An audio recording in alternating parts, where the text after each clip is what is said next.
BRS ప్రభుత్వం నిర్వీర్యం చేసిన రెవెన్యూ వ్యవస్థను బలోపేతం చేస్తామని మంత్రి పొంగులేటి శ్రీనివాసరెడ్డి అన్నారు. సంక్రాంతిలోపు ప్రతి గ్రామానికి ఒక రెవెన్యూ అధికారిని నియమిస్తామని హామీ ఇచ్చారు. మొదటి విడతలో రాష్ట్ర వ్యాప్తంగా 4,50,000 ఇళ్లను నిర్మిస్తామని ప్రకటించారు.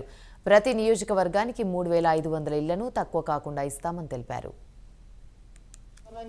మొదటి విడతగా రాష్ట్ర వ్యాప్తంగా ఇళ్ల స్థలం ఉన్న వాళ్ళ కోసం 4,50,000 ఇళ్లు, ప్రతి నియోజకవర్గానికి 3,500 ఇళ్లు తగ్గకుండా ఐటీడీఏ ప్రాంతంలో ఉండే నియోజకవర్గాలకి అదనంగా ఇస్తూ ప్రతి ఇంటికి 5 లక్షల చొప్పున ప్రతి ఇల్లు కనీసం 400 చదరపు అడుగులు ఉండే విధంగా వారికి నచ్చిన డిజైన్ లో బెనిఫిషరీ ఎవరైతే ఉన్నారో వారికి నచ్చిన డిజైన్ లో ఒక టాయిలెట్, ఒక కిచెన్ తో పాటు ఇంటి నిర్మాణము వారి ఆర్థిక స్తోమత పర్మిట్ చేస్తే 400 చదరపు అడుగుల కంటే ఎక్కువ కట్టుకున్న ప్రభుత్వానికి ఎటువంటి అభ్యంతరం ఉండని నియమాలతో ఈ ప్రభుత్వం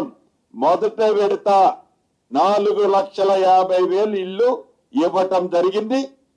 ఈ సంక్రాంతి లోపే ఈ వ్యవస్థని ప్రతి రెవెన్యూ విలేజ్ కి ప్రభుత్వ భూములు కాపాడటంతో పాటు విపత్తు వచ్చినప్పుడు, ప్రమాదాలు జరిగినప్పుడు ప్రభుత్వానికి ప్రజలకి లింక్ అయిన ఈ వ్యవస్థని పునర్నిర్మించాలని రీఅపాయింట్ అంటే వీళ్ళలో ఈ డిమాల్స్ చేసి వీళ్ళని ఈ రెవెన్యూ నుంచి బయటికి పంపించిన వాళ్ళలోనే కొంతమందిని best of the best identify చేసి టెస్ట్ల ద్వారా ఈ గ్రామాలకి, ప్రతి రెవెన్యూ గ్రామాలకి ఒక వ్యక్తిని నియమించాలన్నది ప్రభుత్వం నిర్ణయం తీసుకోవటం జరిగింది.